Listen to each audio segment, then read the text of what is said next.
जय श्री कृष्णा। राधे राधे। आप सभी को श्री हरिश्चंद्र जी भक्तमाल की एक सुंदर सी कहानी को सुनते हैं। सूर्यवंश में त्रिशुक नाम के एक प्रसिद्ध चक्रवर्ती सम्राट होते थे, जिन मुनि विश्वामित्र ने अपने योग बल से सशरीर स्वर्ग भेजने का प्रयत्न किया था। महाराज श्री हरिश्चंद्र जी उन्हीं त्रिशुक के पुत्र थे और वे बहुत ही प्रतापी राजा थे। ये बड़े ही धर्मात्मा, सत्यपरायण तथा प्रसिद्ध दानी थे।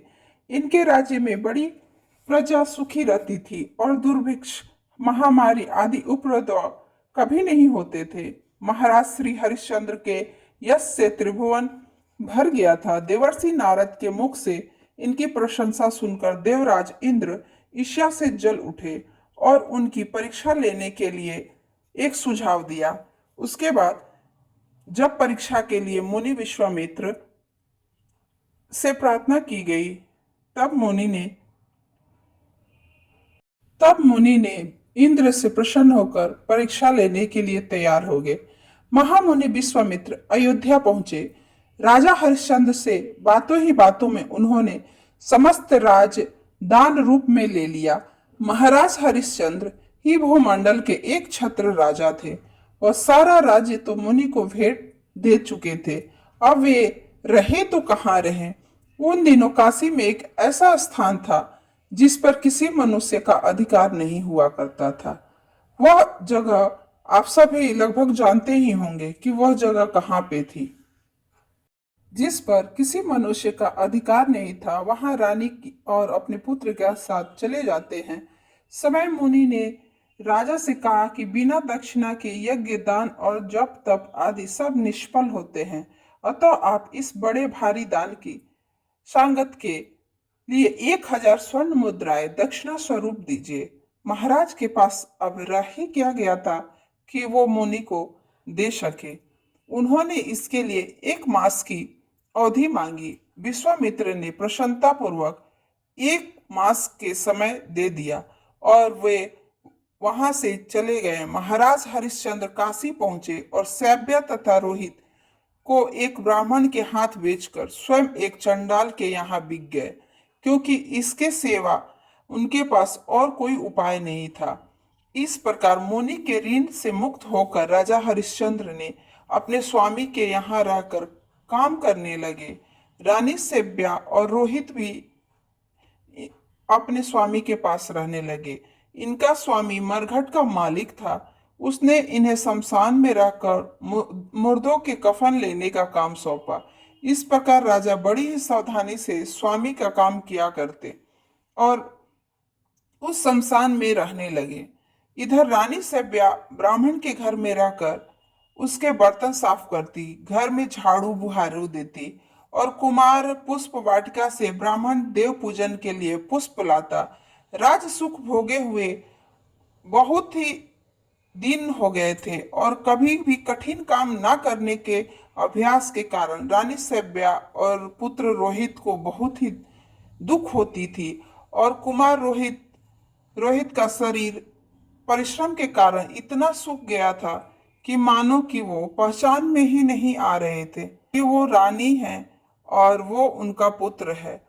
इसी बीच एक दिन जबकि कुमार पुष्प चयन कर रहे थे, सेव्या के पास रोहित दास के लिए कफन के लिए कोई कपड़ा नहीं था, परंतु राजा ने रानी को गिड़गिड़ाने की कोई परवाह नहीं की।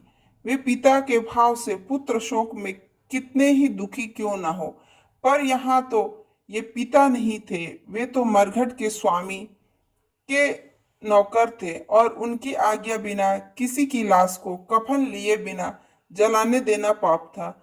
राजा अपने धर्म से जरा भी विचलित नहीं हुए और वे अपने धर्म का पालन करते रहे। जब तक रानी ने स्वामी को किसी तरह मनाते नहीं देखा, तो वो अपनी साड़ी के 2 टुकड़े करके उसे कफन के रूप में देने को तैयार हो गई।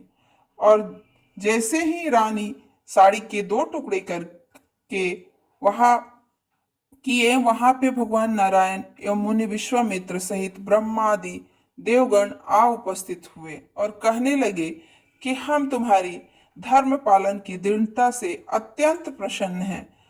तुम तीनों संदेह स्वर्ग में जाकर अनंत काल तक निवास करो। स्वर्ग के दिव्य भोगों को भोगो। ऐसा इधर इंद्र ने रोहितास के मृत शरीर पर अमृत की वर्षा करके उसे जीवित कर दिया।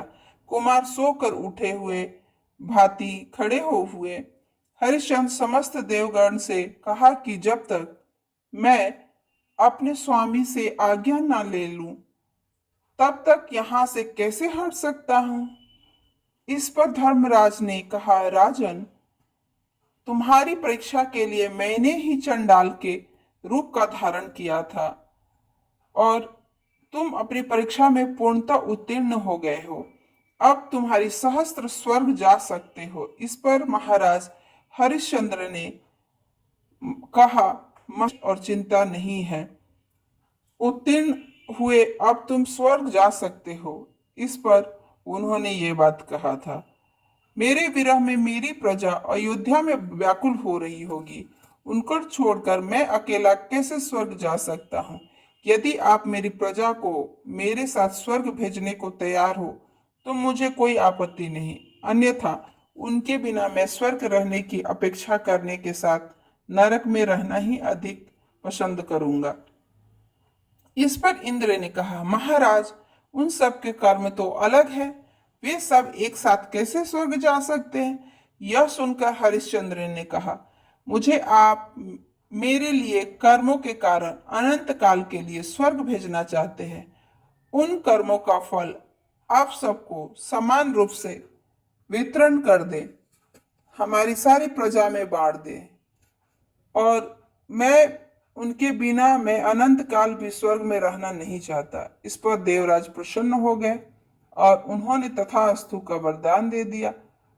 सब देवगण महाराज हरिश्चंद्र एवं सैव्य तथा रोहितास को आशीर्वाद एवं नाना प्रकार के वरदान देकर अंतर्ध्यान हो गए। भगवान नारायण ने देव देव देव ने कहा कि जब तक ये पृथ्वी पर सब अयोध्यावासी के साथ आप रहिए। स्त्री पुत्र एवं भृत्य सहित संदेह स्वर्ग चले गए। बाद में मुनि विश्वामित्र अयोध्या नगरी को फिर से बसाया और कुमार रोहित को अयोध्या के राज सिंहासन पर बिठाकर उसे समस्त भूमंडल का एक छत्र अधिपति बना दिया। उन्होंने ऐसा इसलिए किया क्योंकि उनकी कठिन और कठोर परीक्षा ली गई थी और उस परीक्षा में राजा हरिश्चंद्र उत्तीर्ण हुए थे। इसलिए अनंत काल तक वे स्वर्ग के भोगों को त्याग कर इस धरती पर बिना किसी राज भेदभाव के राज्य किया था। जय श्री कृष्णा। राधे राधे।